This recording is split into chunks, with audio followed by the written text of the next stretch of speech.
Luca, complimenti per la tua nuova casa. Grazie Maria. Stasera possiamo festeggiare tutti insieme l'acquisto della mia prima casa. È molto bella e moderna. Sì, quando l'ho comprata era un rudere. Ho sudato 7 camicie per ristrutturarla.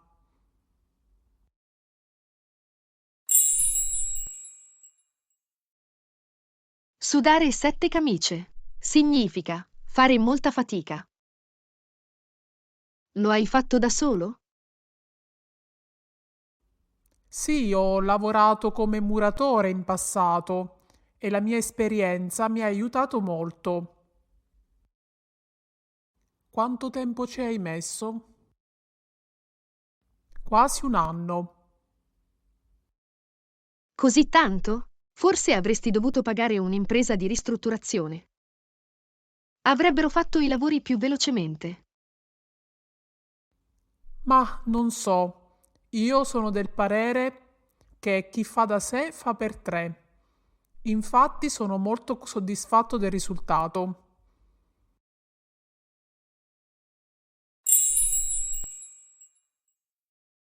Chi fa da sé fa per tre. Si fa prima a fare le cose da soli che aspettare che gli altri ci aiutino. Come ti trovi in questa zona della città? È una zona molto tranquilla, ci sono tante villette, a 2 passi ho tutto quello che mi serve, la farmacia, la banca, ristoranti e bar.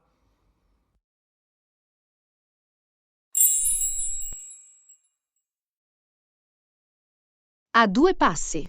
Significa molto vicino.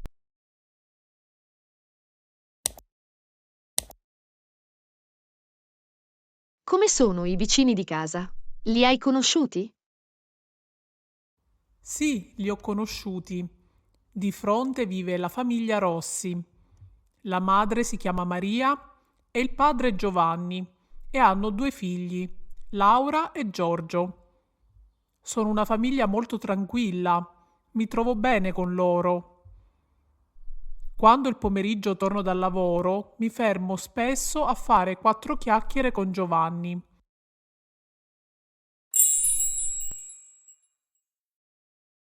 Fare 4 chiacchiere. Parlare per un po' di tempo con qualcuno. È un signore molto pacato, lavora come dottore in ospedale. La moglie Maria fa l'infermiera. È sempre indaffarata anche quando è a casa. Si fa in 4 per la famiglia.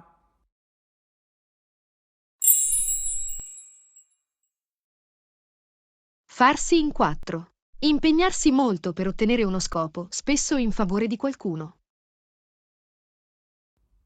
È una persona straordinaria. Pensa che una sera sono tornato tardi dal lavoro e sono andato dai miei vicini a chiedere del sale. Lei ha insistito e in 4 e 48 mi ha preparato la cena.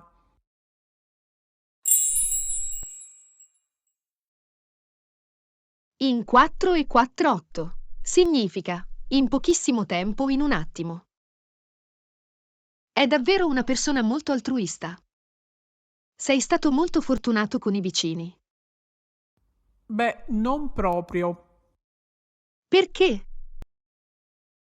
perché non ti ho ancora parlato della famiglia che abita nella casa qui a fianco.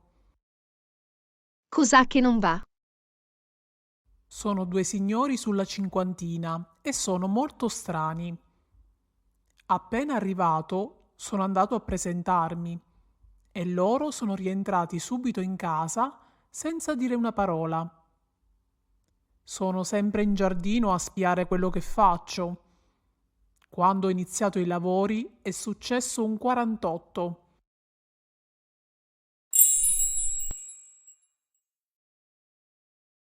È successo un 48. Significa c'è stata una grande confusione, tanto caos. Si usa il numero 48 a causa dell'anno 1848, contrassegnato da numerosissime rivolte popolari. In che senso? Beh, sono venuti da me e si sono lamentati del rumore. Mi hanno fatto 1000 domande. Non volevano proprio andare via.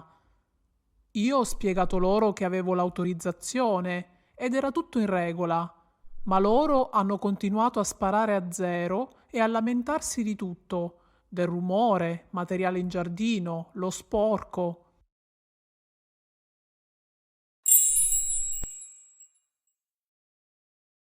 Sparare a zero significa criticare o insultare qualcuno.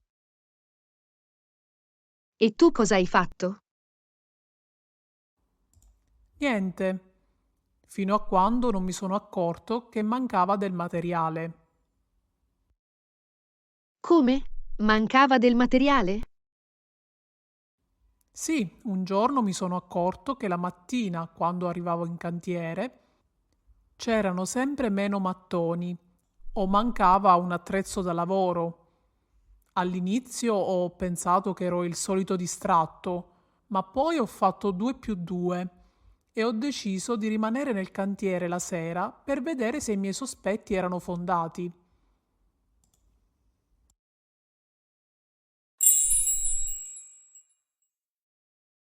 Fare 2 più 2. Correlare dati e informazioni per trarne una facile deduzione. E cosa hai scoperto? Quello che sospettavo, nel bel mezzo della notte, ho visto la vicina di casa prendere dei mattoni e portarli via.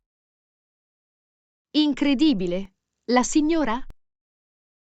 Sì, proprio lei, da sola. E il marito? No, non c'era. Cosa hai fatto? La mattina ho deciso di affrontarli in maniera diretta e di dirgliene quattro, a lei e al marito.